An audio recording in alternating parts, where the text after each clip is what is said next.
entrar num assunto que, olha, teve duas coisas que chocou muito com a queda do avião da Air India ontem, aquele avião que ia da Índia, do noroeste da Índia para Londres, né?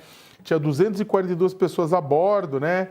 Todas morreram, menos uma. Então, chocou o acidente aéreo, porque acidente aéreo choca mesmo, né? Não tem como não. As pessoas perguntam, pô, pode ser comigo próximo, né? Então é sempre chocante, tem toda aquela empatia e tem um sobrevivente, né? Então, o que aconteceu? Houve um sobrevivente das 242 pessoas a bordo desse avião, né? E ele não consegue explicar como escapou.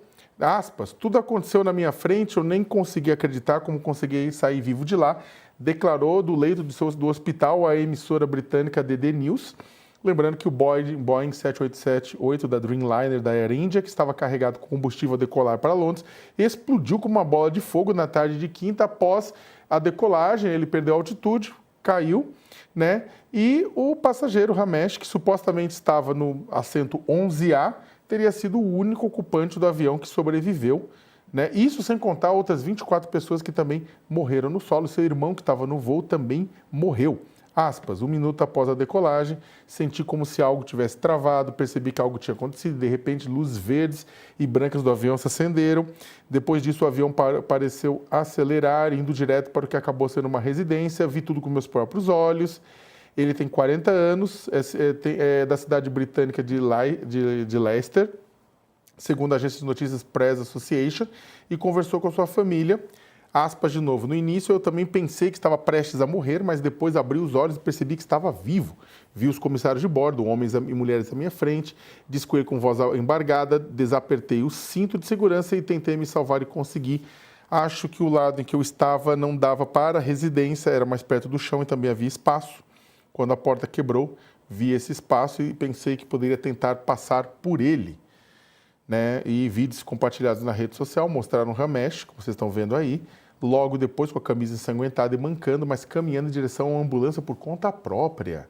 Minha mão esquerda ficou levemente queimada pelo fogo, mas uma ambulância me levou ao hospital, estão cuidando bem de mim aqui. E para comentar isso e o acidente, gostaria de chamar o perito aeronáutico Daniel Calazans para estar com a gente. Daniel, bom dia, boa tarde já na verdade, obrigado pela presença no All News. Daniel, não falando do acidente em si, mas falando deste sobrevivente, como é possível? Porque a gente viu as cenas, Você está me ouvindo? Daniel, você está me ouvindo? Ah, tá. A gente está com o som dele ou o som está... desculpa, o som estava travado.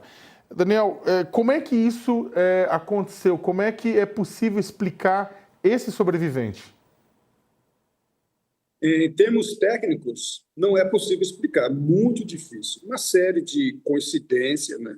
Porque o avião, após a decolagem, ele impacta, só o impacto aí já traduz aí difíceis possibilidades de sobrevivência. Ele sobrevive e logo em seguida nós temos um incêndio. Foi automático o incêndio, foi bem rápido, né? Então, uma série de coincidências, ele estava numa área ali que é da poltrona próximo à janela de emergência. Então, coincidentemente, né, se tratando de investigação de acidente aeronáutico há 40 anos, eu já vi coisas que só Deus explica. Então, temos aí mais uma situação como essa. Tá? Ele estava numa área, a aeronave partiu, de repente, onde ele estava, a aeronave partiu, deu uma brecha, ele conseguiu se livrar. Nós tivemos, em 1977, faz tempo, 2 Boeing se chocaram na Ilha Canárias, e tivemos também sobrevivência de uma forma miraculosa. Então, infelizmente, ou melhor, felizmente, né, há situações tecnicamente inexplicáveis. Ou seja, de certa forma, dá para a gente dizer que houve uma... Porque, assim, às vezes um acidente aéreo, como você mesmo já falou várias vezes, vários dos seus colegas já falaram, ele acontece com uma tempestade perfeita, né? Porque os aviões, por exemplo, têm sistemas redundantes. Ou seja, precisa queimar um para ter outro problema e por aí vai, né? Muitas vezes você dá um problema na turbina, tem uma outra turbina, você tem um sistema, tem outro sistema. Ou seja, da mesma forma como você tem, às vezes, acidentes que são causados por tempestades perfeitas, esta sobrevivência em questão pode ter sido também fruto de uma tempestade perfeita. Sim, uma sequência de situações que permitiu, num determinado momento, que uma brecha da aeronave, né, um racha na superfície, na fuselagem, ele permitisse que ele saísse. É uma coisa que a gente vai ter que entender melhor esse acidente aí, se possível. Vem cá, mas uma pergunta, desculpa fazer a conjectura, né? Mas o fato dele ter sentado numa poltrona que fica na saída de emergência, ou seja, mais espaço para as pernas, né? Tem mais espaço, não tem uma poltrona na frente.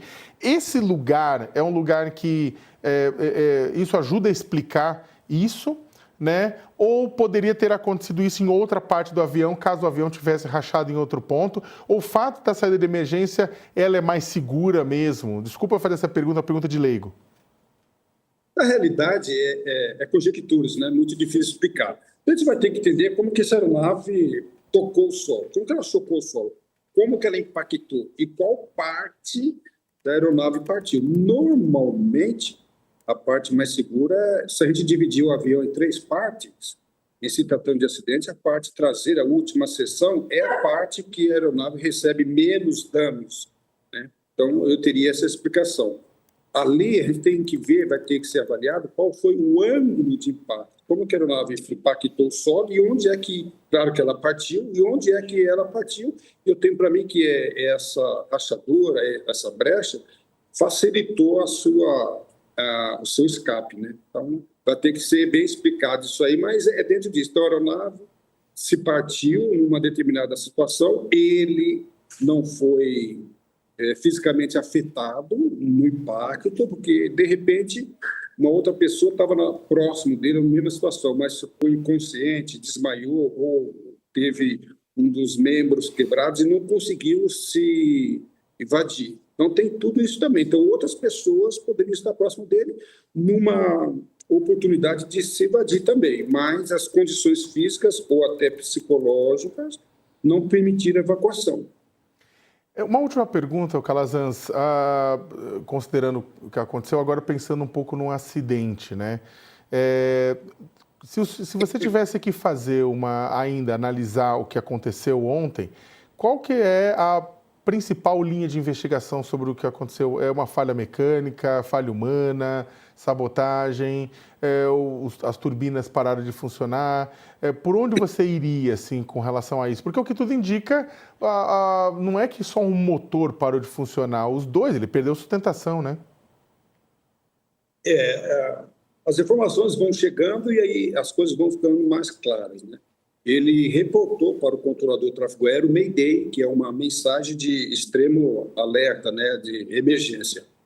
E, aparentemente, em princípio, os 2 motores falharam, ou se não falharam completamente, teve perda de potência. E, havendo perda de potência, a aeronave consegue se sustentar e ela veio a cair. Agora, o que provocou essa perda de potência que vai ser investigado? Se foi falta de alimentação, por exemplo, não teve combustível que chegou, ou se foi erro mecânico, falha mecânica, ou até mesmo erro de projeto, uma coisa que vai ficar. Então, tudo indica que houve uma perda de potência, a aeronave decolou, mas não conseguiu se manter em voo, e o piloto, infelizmente, se tratando de decolagem, é complicado, porque ele tem pouco espaço e pouco tempo para identificar a pane e reverter a pane.